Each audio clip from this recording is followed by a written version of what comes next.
Bismillahirrahmanirrahim. Assalamualaikum warahmatullahi wabarakatuh. Selamat pagi anak-anakku, semoga kalian selalu diberikan kesehatan dan perlindungan oleh Allah Subhanahu wa taala. Amin.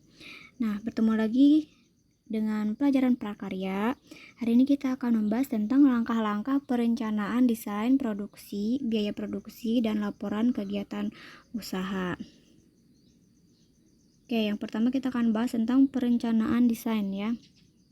Dalam perencanaan desain itu ada beberapa tahapan. Yang pertama tahap persiapan, tahap pengembangan, tahap divergen, tahap konvergen. Yang pertama adalah tahap persiapan ya. Dalam merancang desain kerajinan, hal yang dibutuhkan seorang wirausahawan adalah kemampuan berpikir kreatif dan inovatif. Oke, jadi seorang wirausahawan itu harus memiliki kemampuan berpikir kreatif dan inovatif. Kenapa? Karena agar produknya itu bisa diterima oleh masyarakat dan bisa menyesuaikan keinginan pasar. Makanya harus kreatif ya. Kayak misalkan di masa-masa pandemi seperti ini orang-orang tidak bisa berjualan secara langsung misalkan ya, karena adanya PPKM. Nah, sebagai seorang pengusaha kita harus pintar-pintar berpikir, pintar-pintar mencari peluang ya, harus kreatif. Bagaimana caranya supaya usaha saya bisa laku ya tanpa berjualan secara langsung misalkan ya.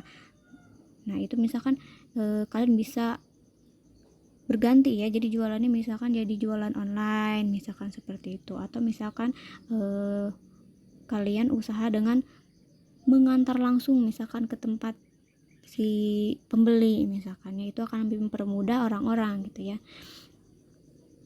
Terus apa lagi misalkan apa sih yang dibutuhkan ketika masa pandemi seperti ini? Orang-orang sangat butuh sekali dengan masker, dengan hand sanitizer ya. Bahkan banyak sekali produk-produk kecantikan ya sekarang yang dilihat di Indomaret, Alfamart ya. Itu banyak sekali produk-produk yang menjual hand sanitizer ya. Hampir rata-rata menjual produk hand sanitizer gitu ya. Nah, ini juga termasuk menyesuaikan peluang pasar ya, atau keinginan pasar. Nah, di bidang ini misalkan fashion ya, atau misalkan penjualan baju, banyak sekali orang-orang yang menjual baju atau misalkan menjual kerudung dengan bentuk dengan ada maskernya gitu ya, dengan apa sih namanya, dilengkapi dengan masker.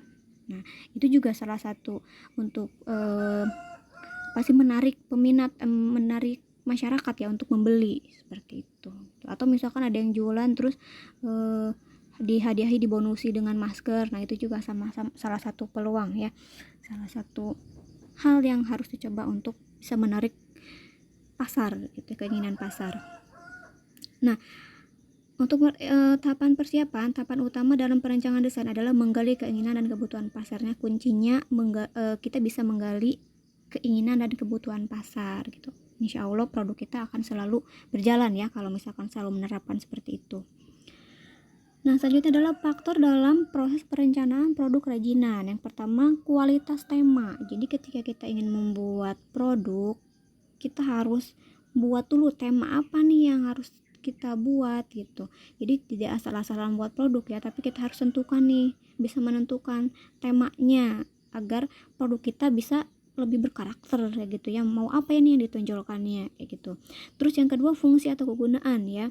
Jadi ketika kita membuat suatu produk, alangkah lebih baiknya gitu ya, selain sebagai penambah keindahan ruangan misalkan ya, produk itu juga bisa memiliki fungsi ya, atau memiliki kegunaan. Contohnya kemarin ada yang membuat produk wall decor ya, bagus produknya, sangat menarik, indah sekali dari estetik ya, tapi akan lebih baiknya ketika si wall decornya itu ditambahkan sesuatu yang lebih berguna, misalkan bisa ditambahkan cermin gitu ya, karena kan orang-orang selain bisa melihat keindahan produk kita, nah mereka juga bisa bercermin gitu ya, jadi produk kita bisa lebih berguna gitu ya. Jadi selain indah juga bisa berguna gitu untuk orang lain gitu ya.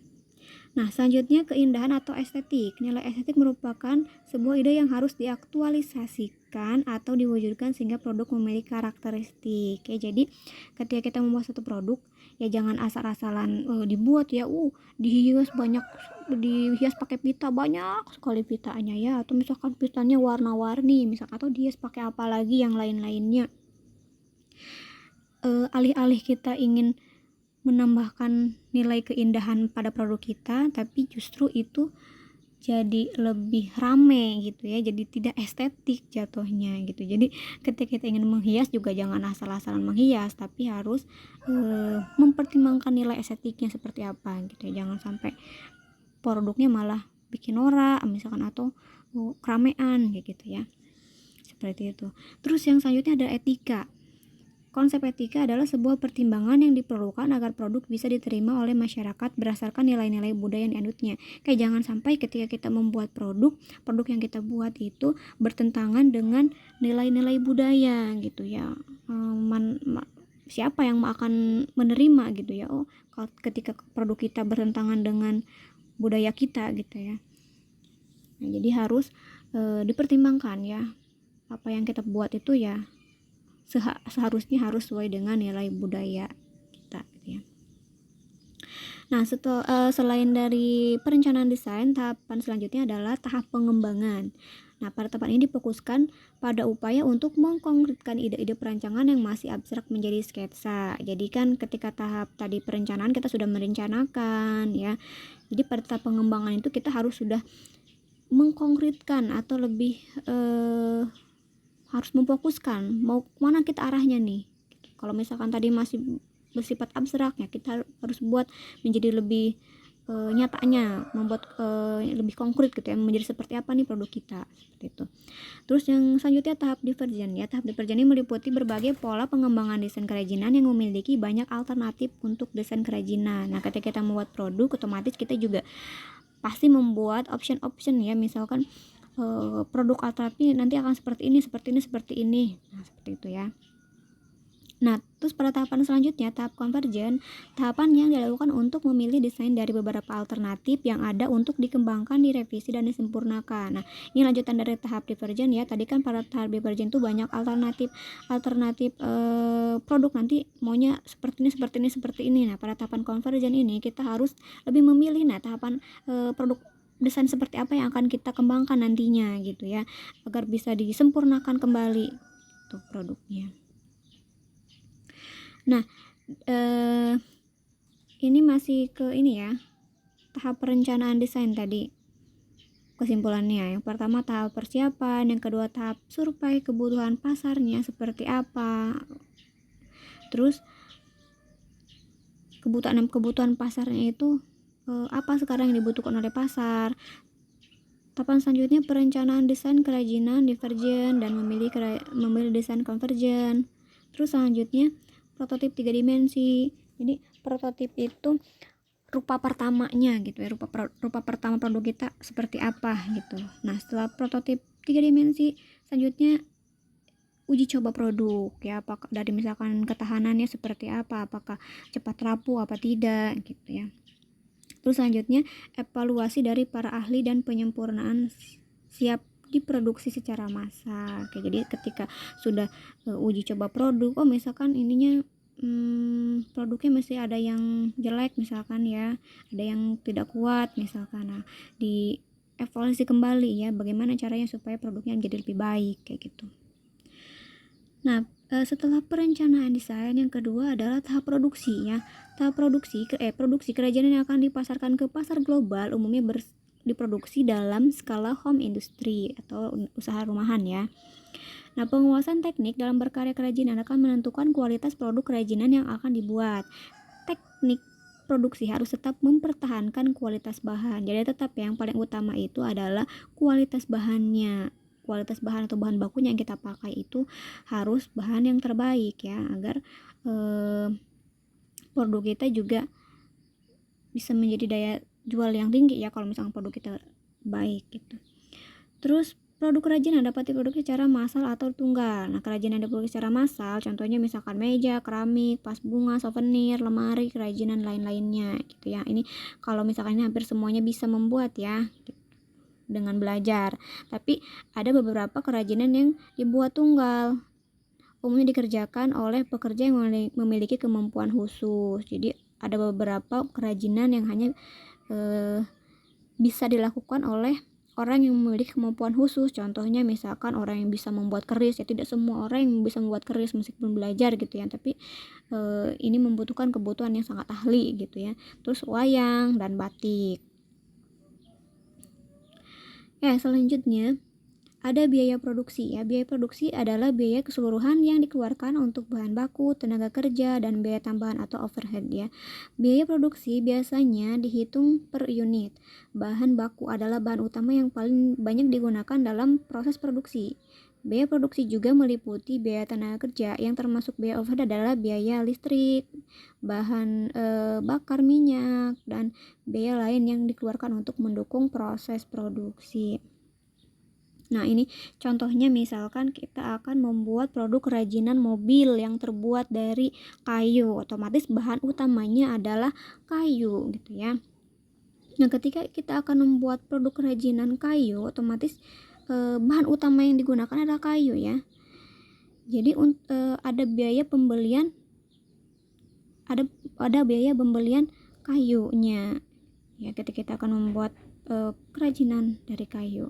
Nah, tapi beda halnya ketika kita akan membuat produk kerajinan mobil-mobilan dengan menggunakan limbah kayu. Otomatis ketika kita ingin membuat produk dari limbah kayu, barangnya itu bisa gratis, bisa juga mungkin lebih atau sangat-sangat murah dari harga utuh gitu ya, harga aslinya gitu. Nah, tetapi meskipun itu gratis atau misalkan lebih murah, tetap saja ada biayanya. Misalkan biaya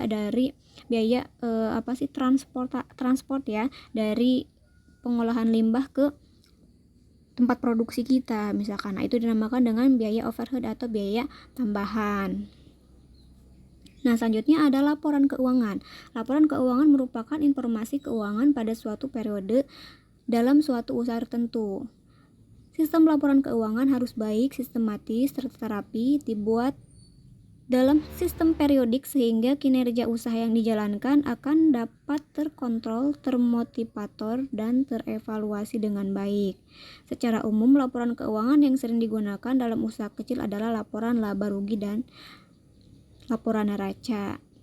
Ya, jadi di sini ada beberapa macam laporan keuangan. Ada laporan harga pokok produksi. Ini merupakan laporan keuangan industri besar ya. Terus ada laporan laba rugi. Nah, ini biasanya digunakan oleh usaha-usaha kecil gitu ya. Terdapat nilai pendapatan serta nilai laba rugi dari suatu usaha yang dijalankan. Selanjutnya laporan neraca. Laporan neraca memiliki dua hal, yakni aktiva dan pasifa. Aktiva ini sumber utama keuangan dalam suatu usaha. Dalam tercatat semua aset perusahaan seperti kas ya, ini ya maaf ya, bank, piutang, dan persediaan. Terus ada juga pasifa, adalah hutang wajib perusahaan dan modal yang dimiliki oleh perusahaan. Dan terakhir adalah laporan perubahan modal. Laporan ini biasanya berisi nilai modal di awal, perubahan modal karena adanya PRIP atau karena hal lain yang tidak ada kaitannya secara khusus dengan usaha yang dijalankan. Oke, mungkin sampai situ saja pertemuan kita kali ini ya. Mungkin ada yang belum paham boleh ditanyakan ya. Kurang lebihnya mohon maaf ya. Assalamualaikum warahmatullahi wabarakatuh.